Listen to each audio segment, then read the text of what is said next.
Bismillahirrahmanirrahim. Assalamualaikum warahmatullahi wabarakatuh. Perkenalkan, nama saya Devi dari kelompok 7. Di sini saya akan memaparkan materi dari kelompok kami tentang internet sebagai infrastruktur perusahaan digital. Yang pertama yaitu definisi bisnis. Bisnis adalah praktek pelaksanaan dan pengelolaan proses bisnis utama seperti perancangan produk, pengelolaan pasokan bahan baku, manufaktur, penjualan, pemenuhan pesanan, dan penyediaan servis melalui penggunaan teknologi komunikasi, komputer, dan data yang telah terkomputerisasi. Adapun pengertian bisnis menurut para ahli. Yang pertama, menurut Samantha Sureti, bisnis adalah mengenai penggunaan teknologi internet untuk melakukan transformasi proses bisnis yang dilakukan.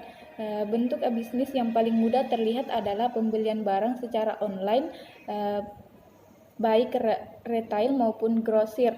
Dan yang kedua adalah menurut Christopher Stoll. Definisi bisnis menurut IBM adalah sebuah pendekatan yang aman, fleksibel, dan terintegrasi untuk memberikan nilai bisnis yang berbeda dengan mengkombinasikan sistem dan proses yang menjalankan operasi bisnis utama dengan pemanfaatan teknologi internet. Nah, itulah yang bisa saya jelaskan. Kurang dan lebihnya mohon dimaafkan. Assalamualaikum warahmatullahi wabarakatuh. Assalamualaikum warahmatullahi wabarakatuh. Perkenalkan, saya Nurhalisa dengan NIM 1904030209. Di sini saya akan melanjutkan pemaparan materi dari teman kelompok saya. Nah, selanjutnya saya akan membahas mengenai ruang lingkup bisnis. Jadi, untuk dapat menangkap dimensi ruang lingkup pengertian bisnis, cara yang kerap dipakai adalah dengan menggunakan prinsip 4W, yaitu what, who, where, and why. Nah, adapun dimensi yang pertama yaitu dimensi what, banyak orang mempertukarkan istilah a business dengan a commerce. Secara prinsip, pengertian a business jauh lebih luas dibandingkan dengan a commerce. Nah, bahkan secara filosofis, a commerce merupakan bagian dari a business. Jadi, jika a commerce hanya memfokuskan diri pada aktivitas untuk mekanisme transaksi yang dilakukan secara elektronik atau digital, bisnis memiliki wilayah yang jauh lebih luas, termasuk di dalamnya yaitu aktivitas relasi antara dua entiti perusahaan, interaksi antara perusahaan dengan pelanggannya, kolaborasi antara perusahaan dengan mitra bisnisnya, pertukaran informasi antara perusahaan dengan para pesaing usahanya, dan lain sebagainya. Nah, selanjutnya adapun dimensi yang kedua yaitu dimensi who. Nah, siapa saja yang terlibat di dalam a business? Seperti yang tersirat dalam definisinya, semua pihak atau entiti yang melakukan interaksi dalam sebuah sistem bisnis atau serangkaian proses bisnis, yaitu business process, merupakan pihak-pihak yang berkepentingan dalam ruang lingkup bisnis. Paling tidak ada 7 sampai dari A sampai G. Klasifikasi entiti yang kerap dipergunakan dalam mengilustrasikan bisnis. Masing-masing agen, business, consumer, device, employee, family, and government. Nah, adapun dimensi yang ketiga yaitu dimensi where. Nah, jadi tidak sedikit awam yang mempertanyakan di mana sebenarnya kegiatan bisnis dapat kita lakukan. Nah, jawabannya sangat singkat dan mudah, yaitu di mana saja sejauh pihak yang berkepentingan memiliki fasilitas elektronik atau digital sebagai kanal akses atau access channel.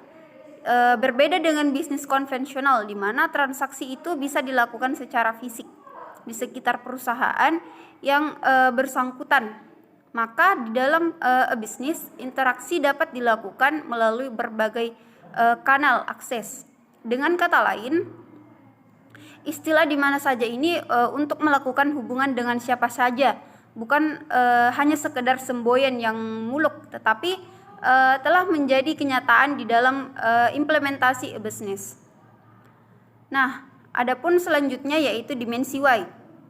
Nah, dimensi Y sendiri merupakan pertanyaan terakhir yang kerap menghantui para pelaku bisnis tradisional. Mengapa para praktisi bisnis di seluruh dunia sepakat untuk mengimplementasikan bisnis sesegera mungkin sebagai model bisnis di masa mendatang.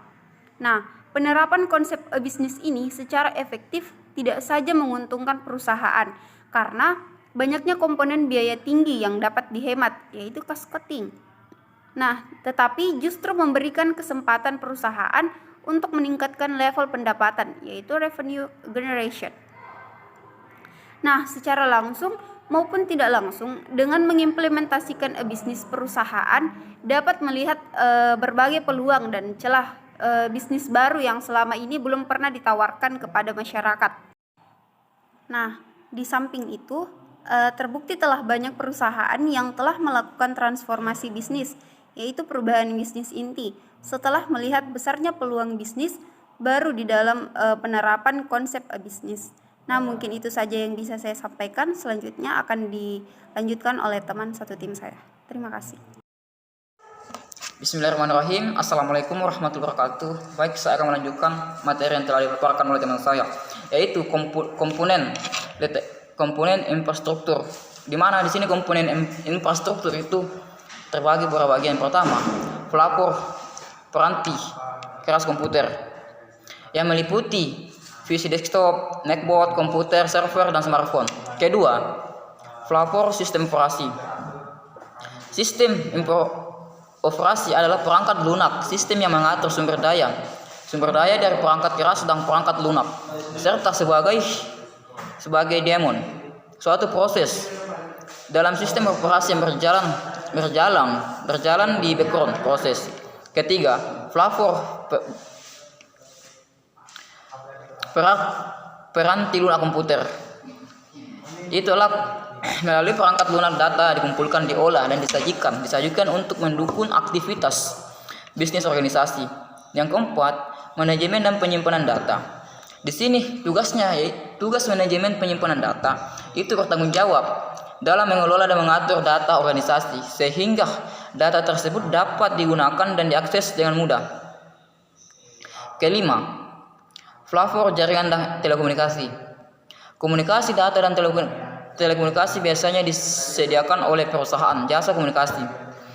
Data dan telekomunikasi yang menawarkan konektivitas suara dan data jaringan area luas, layanan kabel, dan akses internet.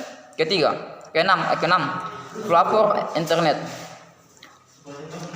Pelapor internet harus berhubungan dengan infrastruktur jaringan perusahaan secara menyeluruh dan juga perangkat keras serta perangkat lunak.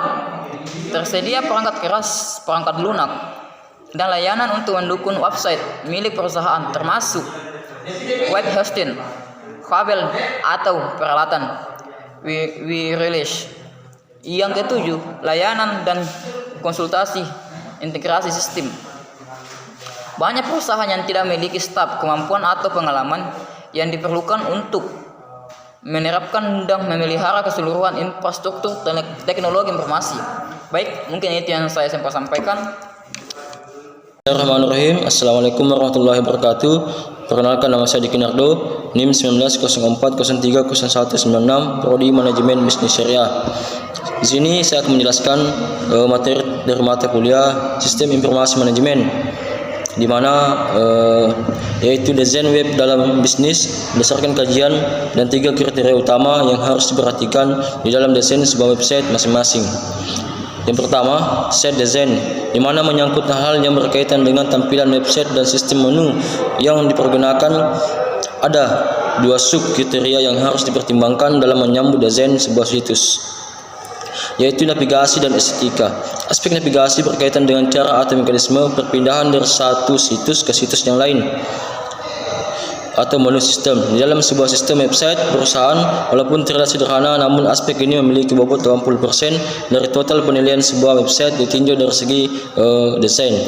Kemudian yang kedua, ada set functionality, di mana dari 3 buah subkriteria yang ada, fasilitas pencarian atau sharing merupakan yang terpenting, yaitu 70%. Hal ini disebabkan karena seluruh profil perusahaan yang sedemikian besar harus diwakilkan oleh sebuah website yang terbatas, sehingga dibutuhkan sebuah information desk atau reception desk yang dapat dikunjungi pelanggan sewaktu-waktu.